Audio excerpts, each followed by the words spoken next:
its own very own Johnny Tait.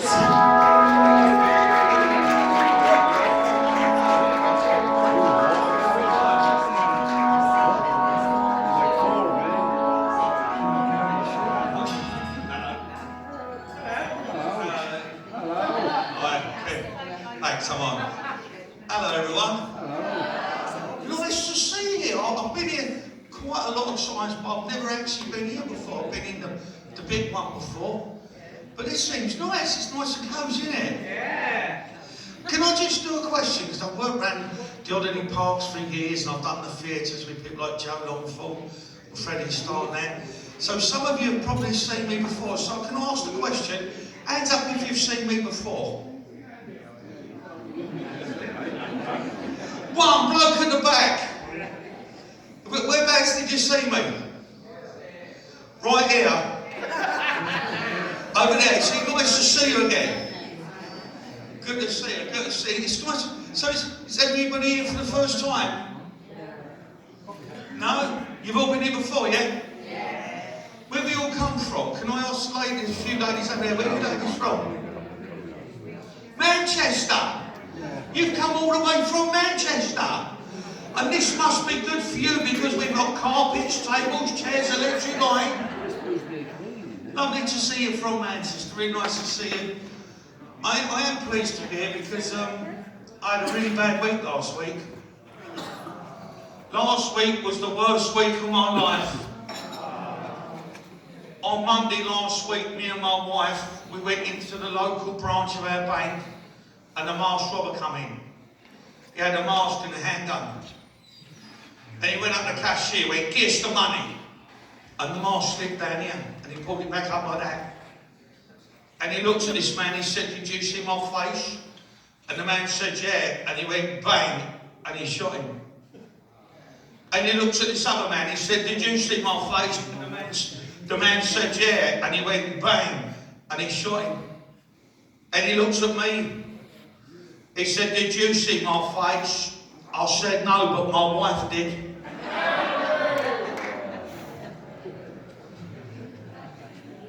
Tuesday was even worse. I'm 61 years old. Have we got anyone here who's 61 or over? One or two of you, yeah? On Tuesday of last week, the moment that every man of my age dreads happening to him, happened to me on Tuesday of last week. On Tuesday of last week, I found my first grey pubic hair. Now it's worse than that. It was in a kebab.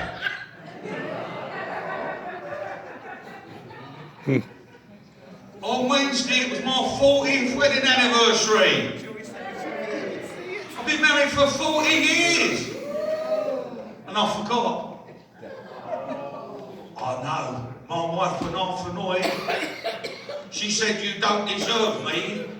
I said, "I don't deserve Paul, but I've got them." On Friday of last week, I was doing a job up the north of England. I was doing a show in Manchester. Friday of last week, I've come out the club, I've gone down the M6, I've then gone onto the M1 going towards London. It was now 2 o'clock in the morning. Listen, I was doing 120 miles an hour. 120 miles an hour, this traffic cop pulled me up. Now, I think traffic cops think we're all deaf. Because this traffic cop can't mark on, he went, "You! I don't know, you're doing 120 miles an hour." I said, "Be quiet, I'm on the phone." He said, "You're doing 120 miles an hour, you're going to lose your licence." I said, "I ain't got one." He said, "You're doing 120 miles an hour, is this your car?" I said, "No, I nicked it." I said, "What happened was, I saw the bloke getting in the car, I shot him with my handgun, I've stuck his body in the boot and my handgun's in the back of my arm." He took the keys out of my ignition and went, "Stay there." He got on the radio, within minutes, I was surrounded. Chief of Police car, right, "Get out of the car." I got out of the car. He said, "What you got in the boot?" I said, "My golf clubs." He opened the boot and there was my glove comps. He said, what you got in the glove compartment? I said, my driving licence and my logbook for the car. He opened the glove compartment, there was my driving licence and my logbook for the car. He said, I don't know what's going on here. One of my officers just told me you didn't have a driving licence, that you'd stolen this car, that you had a dead body in the boot and a handgun in the glove compartment. I said, and I bet the lying git said I was doing 120 miles per hour as well. Yeah, that's how you get away. Let's talk to some more people. I've got the ladies here from Manchester. Ladies up the back, where are you from up the back? Talk to me at the back, where are you from? Yeah. Arthur's here. Where about? Well, are you serious? I now live in Connecticut.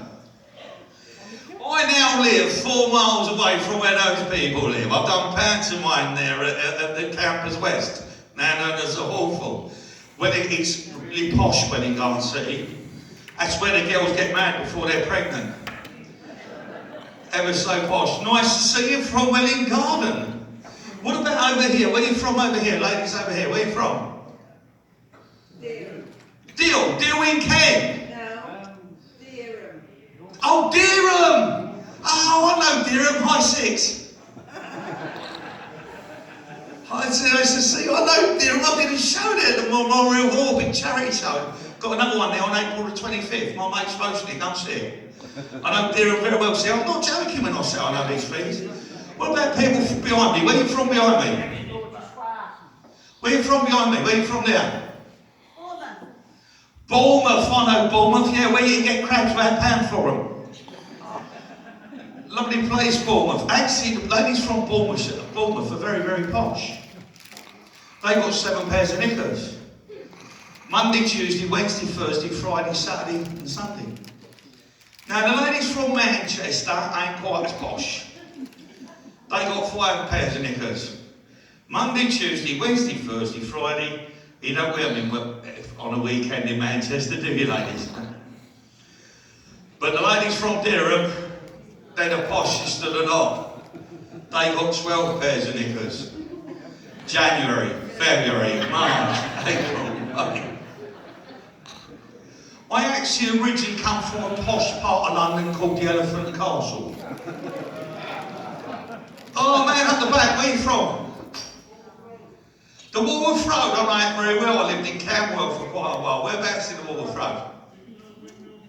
Know the Windmill Pub very well. Yes? Don't you remember me? Why should I remember you from the Windmill? Was you the landlord? Oh, well, I'm only 61. So I was too young to go drinking there, but I remember the Windmill Pub. Best pie and mash shop in the country, Armand's in Westmoreland Road. Yeah, see, he'll back me up. He'll be nice to see you. Anyone from anywhere? Not London, not Derham, not Manchester. Where are you all from? Essex. Southend. Where are you from here? Lowestoft. Cool, you've come a long way, haven't you? You come from 1.5 miles. So, yeah, well, I mean, you don't want to travel too far for your holidays here, eh? Might get travel sickness. 1.5 miles. I bet you can use your bus pass for that as well, can't you, eh? Oh, so we got a coach party from Lowestoft, have we? Young couple there. How long have you been married? 11 years. And where have you come from? Hastings. Was you in the battle? No, you give the battle a miss, did you? Who I spoke to? Who's from somewhere that we ain't talked about? Essex. Where? Essex. Essex. I'm about to do Essex. Can we do somebody smile? Can I have another one or say it keeps going down? Pakefield. Yeah, where are you from? Pakefield. Are you really from Pakefield? He's closer than you, isn't it? So how'd you get home tonight? You're already here, aren't you? I can't do Essex girl jokes. I mean, what does an Essex girl use for safe sex? A bus shelter. I can't do any of them. Can't do any of them, I won't do them. Here, who remembers playing a game? Man there from Walworth, remember it? When you were a kid, playing a game called Knock Down Ginger. When you knocked on someone's door and you ran away before they answered it. You know they still play that game, but now it's called Partial Force.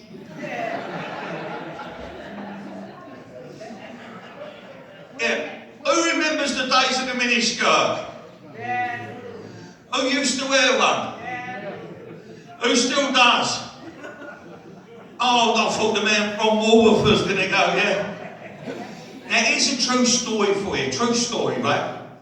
Remember I told you I'm 61, so when I was a young lad, miniskirts were the fashion.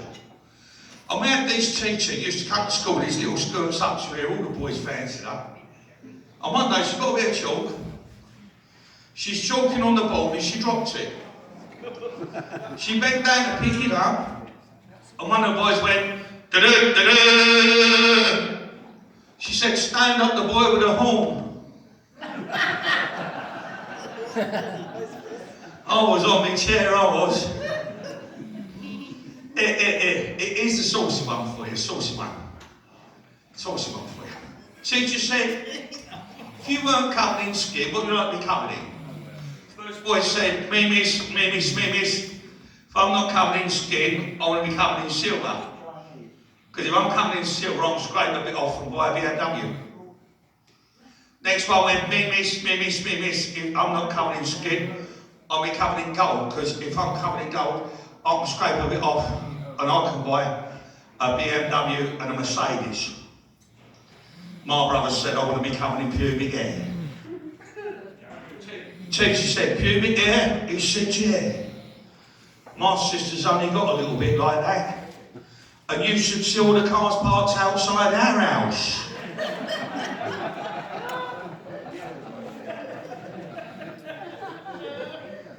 So the teacher said, I want you all to draw a picture that represents panic. And this little girl drew a man swimming in the sea like that. And a shark swimming around like that. And the teacher said, how does that represent panic? He said, well, miss, he's in the sea swimming and there's a shark, he's panicking, that's panic. Well, my brother gets a sheet of A4 paper and puts an X-shaped cross on it like that. And the teacher said, how does that X-shaped cross like that represent panic? He said, well, miss, at home in our kitchen, we've got a calendar. And every day, every month, my sister puts a cross on it like that. And this month she hasn't. And you want to see the man on the inside of our house? Sorry, I'm going to change the microphone. This keeps breaking up. I won't be a sec. Sorry to put me back to the chair. You've got no mic. So. All right. Oh, that's better, isn't it? No. I think it sounds good. I think it's good. Can I just speak to you beautiful ladies and ask you ladies a question? Ladies, do you think men get a bad deal? No. Why? I'll ask the men. Thank you. Men, do we get a bad deal? Yes. On behalf of all the men, I'm going to explain to you ladies how we get a bad deal. When a man talks dirty to a woman, that's sexual harassment. But when a woman talks dirty to a man, that's £2.50 a minute. You should see my phone book, it's like that. And there's another thing about men, ladies. And I know when I say this, all you ladies are going to agree with me. So when I say this thing about men, ladies, I want you all to say you're right. You never hear a man complain when he's ill. I knew you'd say that. I knew you'd all agree. Okay, the ladies, another thing for you lovely ladies. I'd now like to tell you what my little brother did on his wedding night. Can you tell me if he did the right thing? Ladies, my little brother's 55 years old and he recently got married. And this is what he did on his wedding night. He got in his honeymoon hotel room, he put his suitcase on the bed. He opened the suitcase, he took out a pair of his trousers, threw his trousers at his wife, he said, put them on. She said, oh, I can't wear your trousers. He said, exactly. And as long as you remember, I wear the trousers in this house, we'll get on fine. Oh, you don't like that, do you, ladies? You know what she did, ladies? She opened her suitcase. She took out a pair of her knickers. She threw her knickers at my brother. She said, put them on. He said, oh, I can't get into your knickers. She said, no. And until you change your attitude, you won't either. Frightens me, you ladies, I don't know. Hey ladies, do you remember, can I talk a bit about the old days? Because can we talk about who thinks all this political correctness has got silly? Do you think it's getting out of hand? Yeah. I'm going to give you an example, right? Who remembers when comedians used to do this? I'll start, you'll carry on. There was an Englishman, an Irishman, and a Scotsman. Now, let me tell you the true fact. My surname is Tait, spelled T-A-I-T. Have we got anyone here from Scotland? That is actually the Scottish way of spelling it. The reason for it is my grandfather was from Scotland. Now, my grandmother, have we got anyone here from Ireland? No. My grandmother's name was Mary Ann, they called her Polly. Very Irish thing, that is. Also, my name's Johnny, and my grandmother always called me Jackie, right? Because she was from Ireland. Now, it's a true fact, right? I've got a Scottish grandfather. I've got an Irish grandmother. I was born in Lambeth Hospital at the Elephant and Castle, you know it, don't you? Down Briganza Street, right? And yet, if I stood here now and I told an Englishman, Irishman, Scotsman joke, and just one person out of the crowd of people here complained, do you know I would get in trouble? I'm not allowed to tell, I would get in trouble if I told an Englishman, Irishman, Scotsman joke if one person complained. But if I was allowed to tell them, this is the one I'd do. Englishman, Irishman, Scotsman, sight rob a bank. One of the bank, police pulled up. And the Irishman said, oh, bad jackers, what are we going to do? The Englishman said, whatever you do, don't tell them your real name. Well, the door burst open and the police burst in. Police went up to the Englishman and went, what's your name? The Englishman looked at you and he went, Smith, W.H. Smith. They said to the Scotsman, what's your name? The Scotsman looked at you and he went, Lewis, John Lewis. I said, Irishman, what's your name? He went, Kentucky Fried Chicken.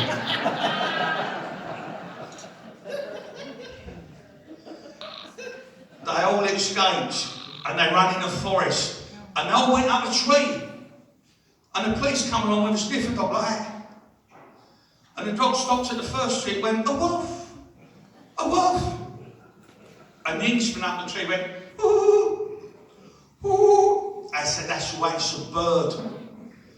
They went a bit further, the dog stopped at the next tree, went, a wolf, a wolf. And the Scotsman up the tree went, meow. Meow, that's right, it's a cat. They went a bit further, they stopped in the next tree, the dog went, a wolf, a wolf. And the Irishman went, moo!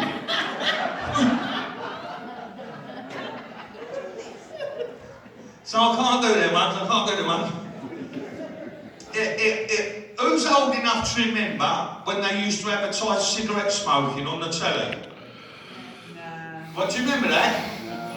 Well, now, here's a true thing. Now, remember, I told you I'm 61, right?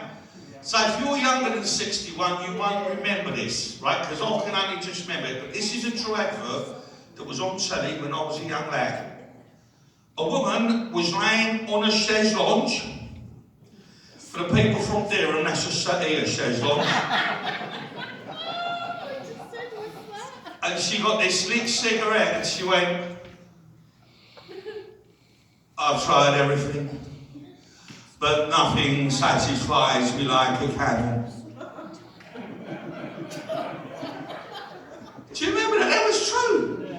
That was a genuine advert on telly when I was a kid. Oh, at quiz time. What is the first TV cookery programme you can remember? Fanny Craddock. Do you all remember Fanny Craddock? Now, Fanny, if you're too young to remember this, later on, Google it, you'll see it on YouTube, right? Fanny Craddock had a husband named Johnny.